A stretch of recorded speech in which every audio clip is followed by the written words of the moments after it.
The bush was alive with excitement. Mrs. Koala had a brand new baby, and the news spread like wildfire. The kookaburras in the highest gum trees heard of it and laughed and chuckled at the idea.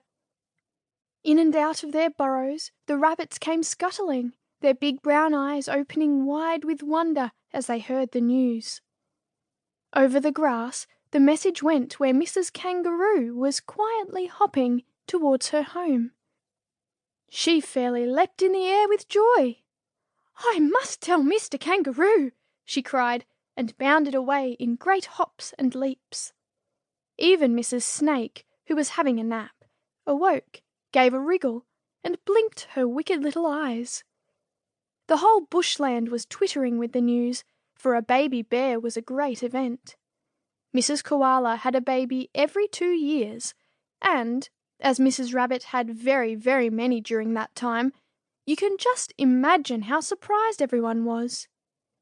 In the fork of a gum tree, far above the ground, Mrs. Koala nursed her baby, peeping every now and then at the tiny creature in her pouch.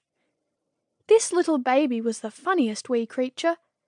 He was only about 1 inch long and covered with soft baby fur, had 2 big ears, compared to the size of the rest of him, a tiny black nose, and 2 beady eyes. His mother and father always had a surprised look on their faces, but they looked more surprised than ever now as they gazed at their baby. He peeped at them and blinked, as much as to say, "Aren't you glad I'm here?" Mr. Koala puffed out his cheeks with pride, and his wife hugged her baby tighter than ever. There had been quite a lot of quarrelling and jealousy among the bushfolk as to who should be the baby's nurse. Mrs. Kookaburra was the first to offer her services, and she came flying over to the tree where the koalas lived. Knocking on the tree with her strong beak, she asked if she might come in. "Certainly," said Mrs. Bear, "if you don't laugh and wake the baby up." "Do you want a nurse for him?" Mrs. Kookaburra anxiously inquired.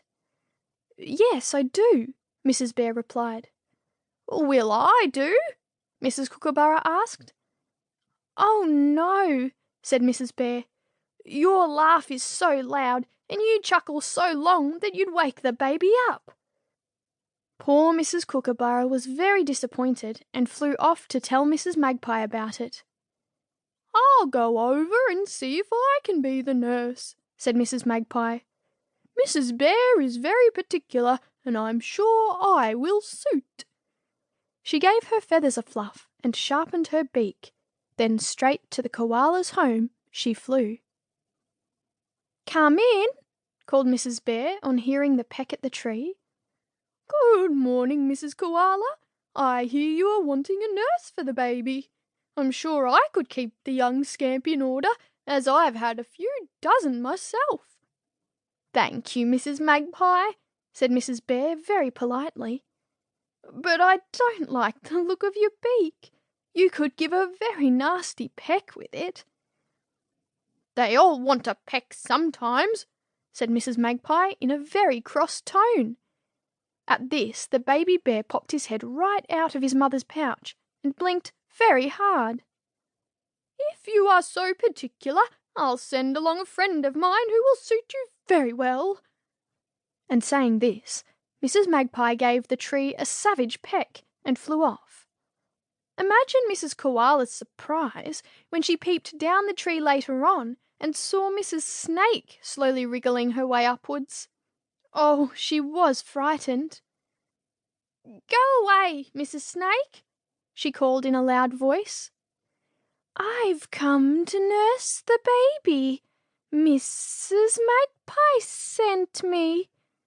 And Mrs. Snake wriggled higher up the tree. Right onto the branch where Mrs. Koala sat she came, and coiled herself round the fork. "I don't want to nurse." And poor frightened Mrs. Bear tried to push the baby's head back in the pouch, but he would peep out.